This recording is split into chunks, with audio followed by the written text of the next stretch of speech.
All right. We're going to continue talking about Samson tonight.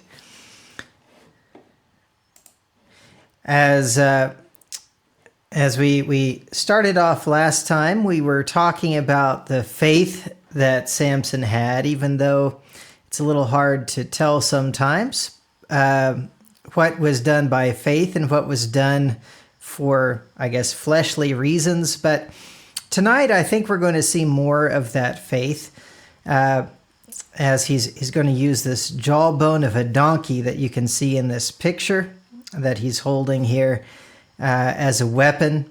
And but we're going to take a look at that when we get there. All right. So remember from last time that God prophesied to his parents about Samson's birth, and he made Samson a Nazirite from the womb. So even while he was in his mother, he was dedicated to God, and he was never to cut his hair, never to eat anything coming from the grapes. And God told Samson's parents that Samson was going to deliver Israel from the Philistines, who had been oppressing Israel for 40 years. And we saw that as Samson grew up, he found a Philistine woman that he thought was good somehow and wanted to marry her. So he did marry her. But in the process of the marriage, with the riddle and the way that they found the answer from his wife, Samson became upset with his wife, and he left her with her family and went away. And then it ended by saying that his wife was given to the man who was his friend at the wedding. All right, like a best man type thing. So we're going to see the follow-up on that tonight. From Judges chapter 15, in verses 1 through 5, it says, "After a while, in the time of wheat harvest, it happened that Samson visited his wife with a young goat. And he said, 'Let me go into my wife, into her room.' But her father would not permit him to go in. Her father said, 'I really thought that you thoroughly hated her, therefore I gave her to your companion. Is not her younger sister better than she? Please take her instead.' And Samson said to them, 'This time I shall be blameless regarding the Philistines if I harm them.' Then Samson went and caught 300 foxes, and he took torches, turned the foxes tail to tail, and put a torch between each pair of tails. When he had set the torches on fire, he let the foxes go into the standing grain of the Philistines, and burned up both the shocks and the standing grain, as well as the vineyards and olive groves." All right.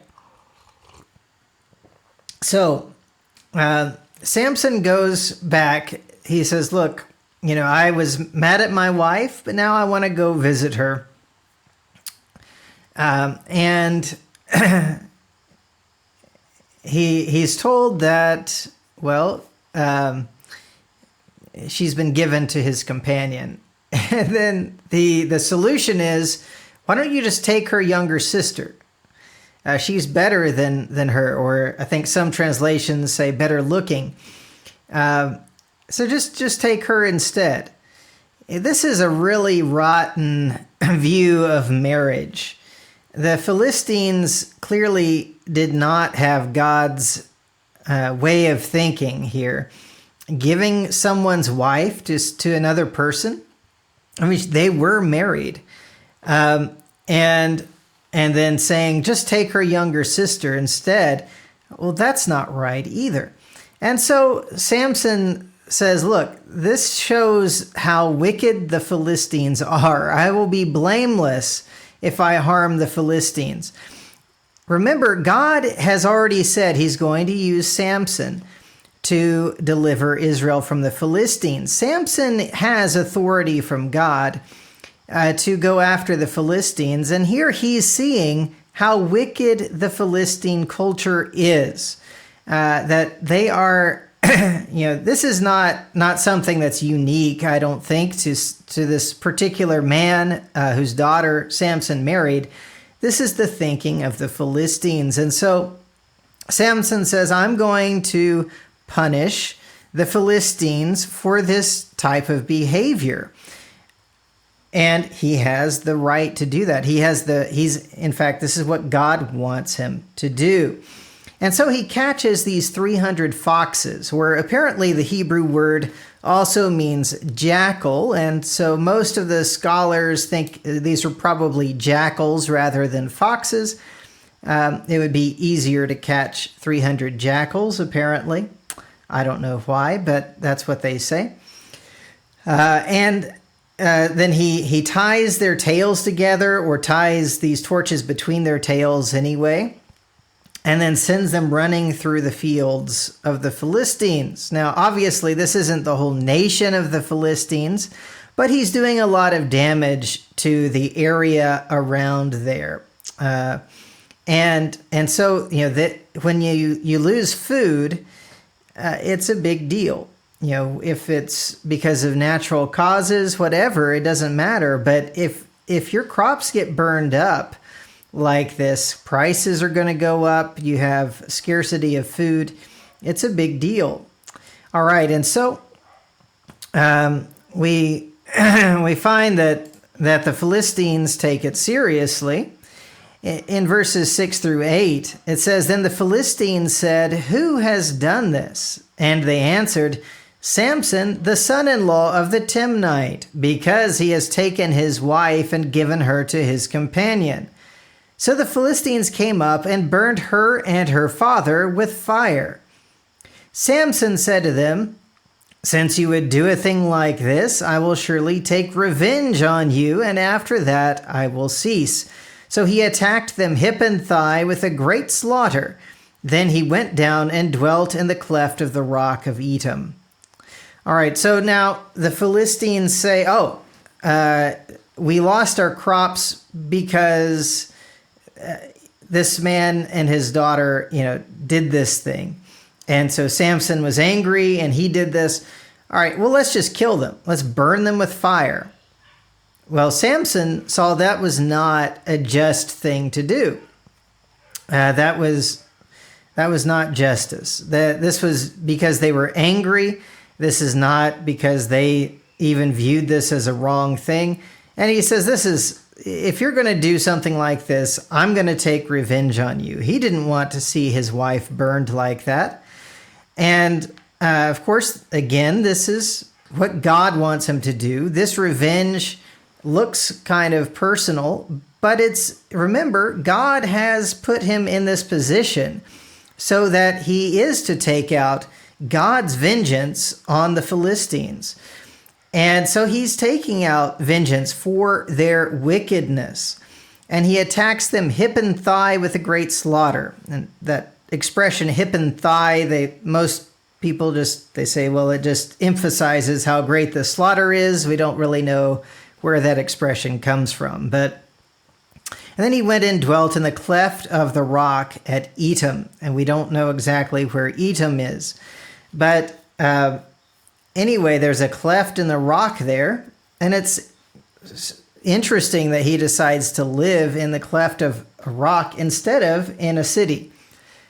He's not really a people person, it doesn't seem like. Or maybe it's because he knows that they're going to come after him and he's trying to protect the others. I don't know. But then in verses 9 through 11, it says, Now the Philistines went up, encamped in Judah, and deployed themselves against Lehi. And the men of Judah said, Why have you come up against us? So they answered, We have come up to arrest Samson to do to him as he has done to us. Then 3,000 men of Judah went down to the cleft of the rock of Etam and said to Samson, Do you not know that the Philistines rule over us? What is this you have done to us? And he said to them, As they did to me, so I have done to them. All right, so first of all, the Philistines say we've come to arrest Samson to do to him as he's done to us. Apparently, that means to put him to death, because he's killed many of them. But it's interesting how they say, we want to do to him what he's done to us. And then Samson's response is, I just did to them what they've already done to me. So it's this escalation of, you do that to me, I'll do this to you. And then back and forth, and it gets bigger and bigger. And so now you have many Philistines coming to arrest Samson, and we have these men of Judah, 3,000 of them go to Samson. So they know where he is, they know about Samson, and they apparently have an idea of his capability. I assume that's why 3,000 of them went. But I think he could have taken 3,000 men from what we read, especially men of Judah who probably are not armed because they've been oppressed by the Philistines. But they don't just attack Samson, they try to reason with him. Don't you understand? The Philistines rule over us. What have you done? You've gotten us into trouble. They're upset with him because of that. And he's not worried about it. He says, look, I just did to them what what they've done to me. Samson understands that God is working through him against the Philistines, and he's not concerned about getting the men of Judah into trouble or himself into trouble, anything like that. He's saying, look, they deserved what they got. And so in verses 12 through 17, these men of Judah said to him, we have come down to arrest you, that we may deliver you into the hand of the Philistines. Then Samson said to them, swear to me that you will not kill me yourselves. So they spoke to him, saying, no, but we will tie you securely and deliver you into their hand, but we will surely not kill you. And they bound him with 2 new ropes and brought him up from the rock. When he came to Lehi, the Philistines came shouting against him. Then the Spirit of the Lord came mightily upon him, and the ropes that were on his arms became like flax that is burned with fire, and his bonds broke loose from his hands. He found a fresh jawbone of a donkey, reached out his hand and took it, and killed 1,000 men with it. Then Samson said, with the jawbone of a donkey, heaps upon heaps, with the jawbone of a donkey I have slain 1,000 men. And so it was, when he had finished speaking, that he threw the jawbone from his hand and called the place Ramath Lehi, which means lifting up of the jawbone or throwing the jawbone, something like that. All right, so we see that he could have attacked these men of Judah, right? He could have defended himself from them, but he doesn't want to hurt Israelites. That's not his job. His job is to deliver them from the Philistines. So even though these Israelites don't trust him and they don't trust God working through him, Samson's not wanting to hurt them in any way. So he just has them swear that they won't kill him. And then he's not worried that they tie him up and give him over to the Philistines. He has faith. He knows where his strength comes from. And he's not concerned about being turned over to an army of the Philistines tied up. And so he lets them turn him over, and then he just breaks these ropes like they're nothing. Because the Spirit of the Lord came upon him. And then he just finds this fresh jawbone of a donkey. And this is what we call providence. This is clearly something that God had arranged somehow to be there. And so he's able to use this as a weapon to kill 1,000 Philistines, which is pretty pretty incredible. And, I think even he may be amazed by it with how he talks about it. Heaps upon heaps, with the jawbone of a donkey, I've slain 1,000 men. He is seeing that this is something special, and it's not because he's special, but that God has given him this ability. And we see that really clearly in these next verses, in verses 18 through 20. Then he became very thirsty, so he cried out to the Lord and said, "You have given this great deliverance by the hand of your servant. And now shall I die of thirst and fall into the hand of the uncircumcised?" So God split the hollow place that is in Lehi, and water came out, and he drank, and his spirit returned, and he revived. Therefore he called its name En Hakor, which is the idea of a hollow place for a tooth in a jaw. So the hill is called, throwing the jawbone, and the spring is like it's the place, the socket for the tooth in the jawbone.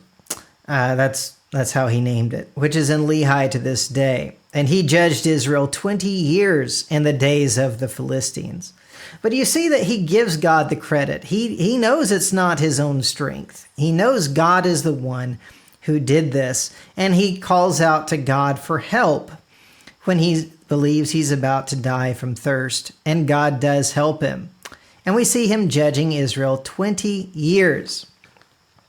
So we see Samson reacting to the great wickedness of the Philistines. He is the servant of God who has the authority of God to carry out justice against these wicked people. And he knows where his strength comes from.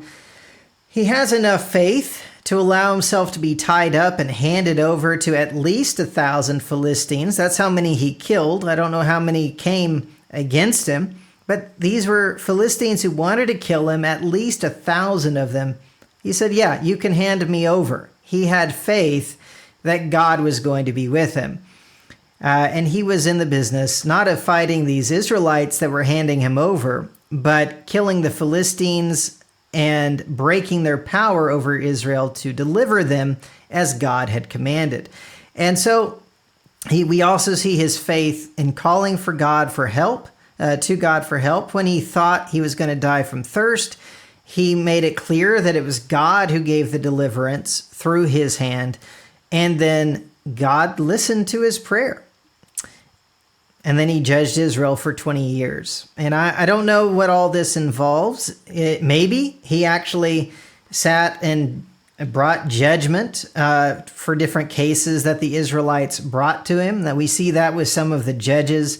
Or it could just mean that he kept fighting the Philistines whenever they caused trouble for Israel.